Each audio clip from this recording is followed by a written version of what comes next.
Est-ce que vous savez ce que deviennent les bouteilles plastiques que vous triez pour le recyclage? Non, pas du tout. Je sais pas qu'elles sont retransformées en bouteilles plastiques, non? Aucune idée. Non, je ne sais pas. Ce qu'elles deviennent, non, mais je pense que ça redevient des bouteilles plastiques ou soit des sacs plastiques. Avec ces bouteilles, je sais pas, c'est peut-être le faire fondre et puis fabriquer autre chose. Non, j'en ai pas idée. Elles repartent peut-être vers une usine de recyclage pour être retransformées. Des pulls verts. Des pulls verts. Ouais. Vous vous demandez, vous aussi, ce que deviennent les bouteilles plastiques? Suivez-moi, je mène l'enquête.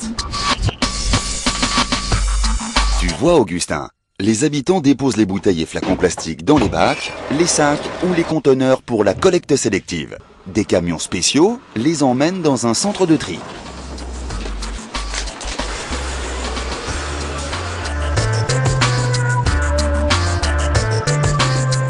Les bouteilles et flacons plastiques se recyclent si nous les trions.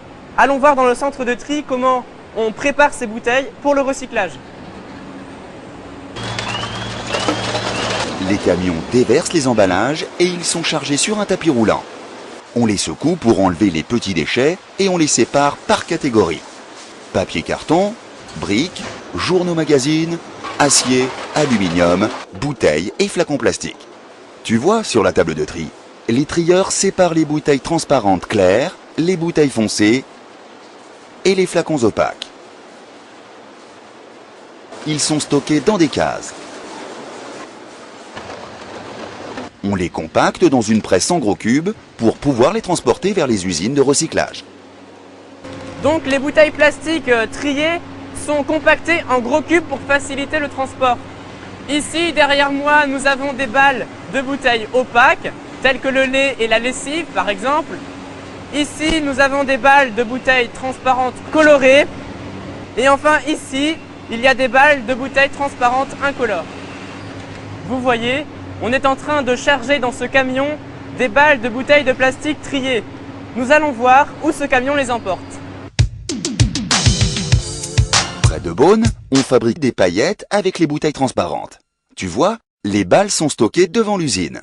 Après avoir coupé les fils de fer, un opérateur pousse les bouteilles sur le tapis qui les emmène vers un grand tube, le trommel. Elles sont secouées pour enlever les petits déchets et la vapeur d'eau chaude décolle les étiquettes. Regarde, c'est impressionnant. Les machines de tri automatiques reconnaissent chaque bouteille et éjectent toutes les erreurs. Ensuite, un aimant enlève les objets métalliques. Les bouteilles sont broyées en petits morceaux qu'on appelle des paillettes. Dans des grandes machines à laver, les paillettes sont frictionnées pour ôter la colle et toutes les saletés. Ici, les paillettes de bouteilles coulent et les paillettes de bouchons flottent. C'est ainsi qu'on recycle les bouchons à part. Tu vois, les paillettes de bouteilles sont essorées et séchées, prêtes pour le recyclage. Les bouteilles sont devenues des paillettes de plastique propre. Allons voir qui va les utiliser. Ici, Augustin, nous sommes à Colmar. Les paillettes sont stockées dans ces silos et on les utilise pour fabriquer des nappes, mais pas pour les tables. Ces nappes sont posées sur les toitures plates des immeubles et enduites de goudron pour empêcher l'eau de pénétrer.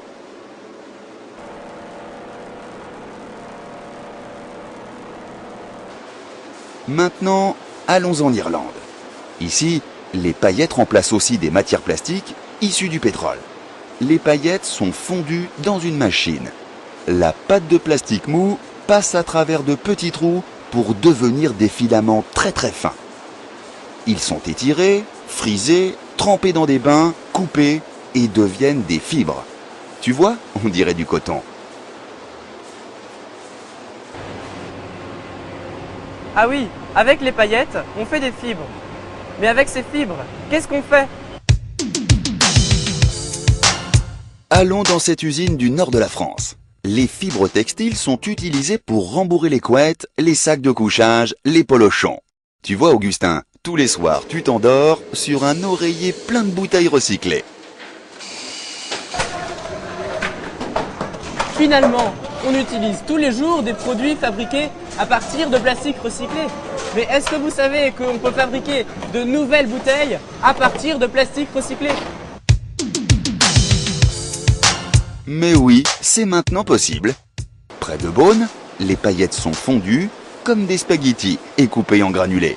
Selon un procédé de très haute technologie, on extrait des granulés tous les contaminants.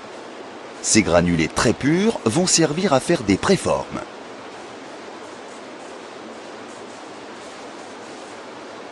Donc, avec les paillettes, on fait des granulés pour faire des préformes. Mais une préforme, qu'est-ce que c'est?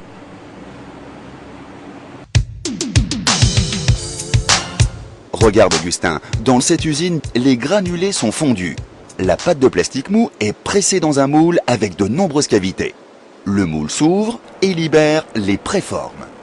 Tu vois, une préforme, c'est une sorte de tube ou d'éprouvette qui sert à fabriquer une bouteille. C'est vrai, sur la préforme, on voit déjà le goulot de la bouteille. Mais comment on forme le corps de la bouteille? Dans un four, la préforme est chauffée. Coincée dans le moule de la bouteille, une tige étire la matière et un jet d'air puissant la colle sur les parois. Le moule s'ouvre et la bouteille apparaît, prête à être remplie. C'est pour cela qu'on dit qu'on souffle une bouteille.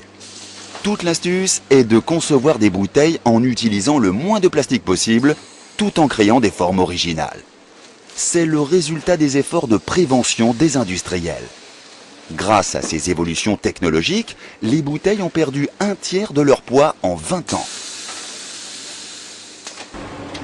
Donc on achète des bouteilles très légères qui peuvent même contenir du plastique recyclé. C'est une façon d'économiser du pétrole. Mais les bouteilles de lait et de lessive dans tout ça, qu'est-ce qu'on en fait? Allons près de Chalon-sur-Saône.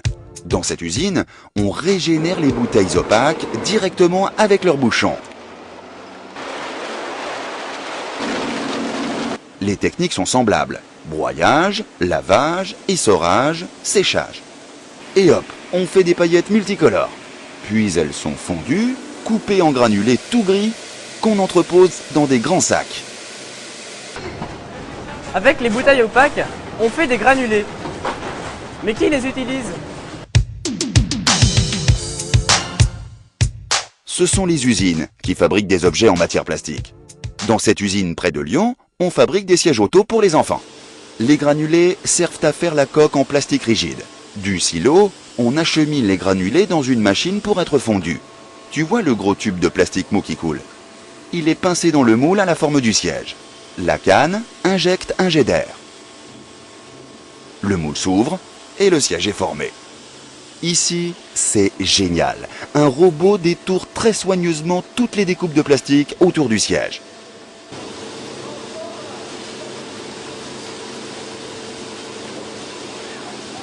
Et voilà, un siège en plastique prêt pour l'habillage.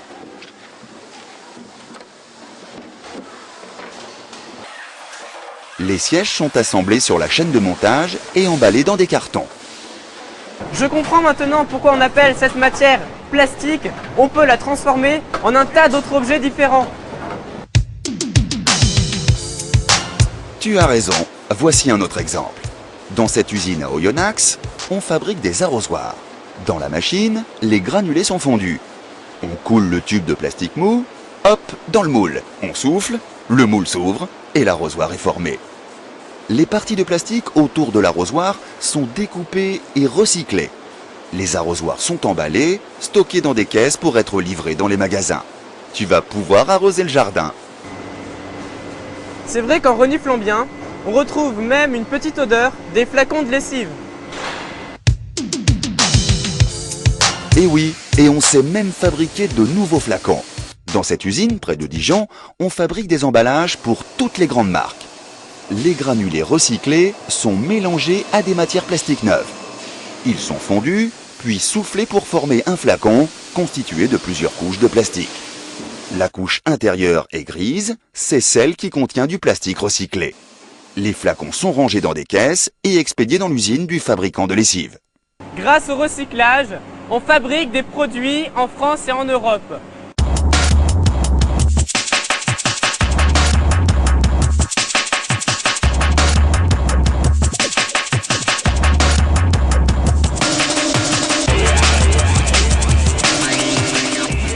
On économise du pétrole et on crée des emplois. C'est un bel exemple de développement durable. Pour que cela continue, trions tous les bouteilles et flacons plastiques. Faisons vite, chaque geste compte.